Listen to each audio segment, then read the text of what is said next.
মৌসুমি বায়ুর প্রভাবে রাজধানী ঢাকাসহ সারা দেশেই বৃষ্টিপাত হচ্ছে। তবে দেশের কিছু কিছু অঞ্চলে একটানা বৃষ্টিপাত হয়, জলাবদ্ধতা তৈরি হয়েছে। আর এমন অবস্থায় ভারী বৃষ্টি ও তীব্র ঝড় নিয়ে আবারও দুঃসংবাদ দিল আবহাওয়া অফিস। সারা দেশেই বৃষ্টিপাতের আভাস দেওয়ার পাশাপাশি দেশের 5টি বিভাগের কোথাও কোথাও ভারী থেকে অতি ভারী বর্ষণ হতে পারে বলে জানিয়েছে আবহাওয়া অধিদপ্তর। আবহাওয়া অফিস বলছে, মৌসুমি বায়ুর অক্ষের বর্ধিত অংশ রাজস্থান, হরিয়ানা, উত্তরপ্রদেশ, বিহার, পশ্চিমবঙ্গ, বাংলাদেশের মধ্য অঞ্চল হয়ে আসাম পর্যন্ত বিস্তৃত রয়েছে। এর একটি বর্ধিত অংশ উত্তর বঙ্গোপসাগর পর্যন্ত বিস্তৃত।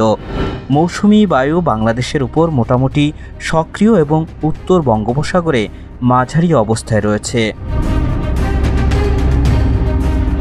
রবিবার সকাল থেকে পরবর্তী 24 ঘন্টার আবহাওয়ার পূর্বাভাসে বলা হয়েছে, রংপুর, রাজশাহী, ময়মনসিংহ ও সিলেট বিভাগের অধিকাংশ জায়গায় এবং ঢাকা, খুলনা, বরিশাল ও চট্টগ্রাম বিভাগের অনেক জায়গায় অস্থায়ীভাবে দমকা হাওয়াসহ হালকা থেকে মাঝারি ধরনের বৃষ্টি অথবা বজ্রসহ বৃষ্টিপাত হতে পারে।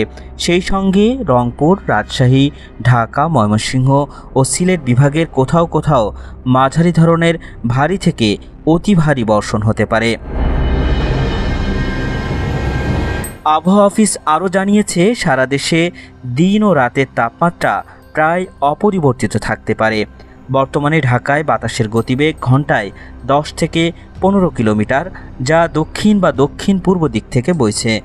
ঢাকায় বাতাসের আপেক্ষিক আর্দ্রতা রয়েছে 80%।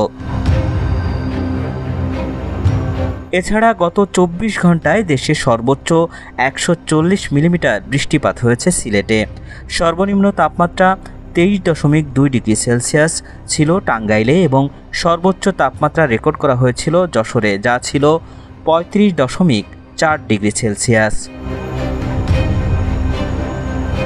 আগামী কয়েকদিনের জন্য দেওয়া আবহাওয়ার পূর্বাভাসে জানানো হয়েছে, রংপুর, রাজশাহী, ঢাকা, ময়মনসিংহ ও সিলেট বিভাগের অধিকাংশ জায়গায় এবং খুলনা, বরিশাল ও চট্টগ্রাম বিভাগের অনেক জায়গায় অস্থায়ীভাবে দমকা হাওয়াসহ হালকা থেকে মাঝারি ধরনের বৃষ্টি অথবা বজ্রসহ বৃষ্টিপাত হতে পারে। সেই সঙ্গে রংপুর, রাজশাহী, ঢাকা, ময়মনসিংহ ও সিলেট বিভাগের কোথাও কোথাও মাঝারি ধরনের ভারী থেকে অতি ভারী বর্ষণ হতে পারে।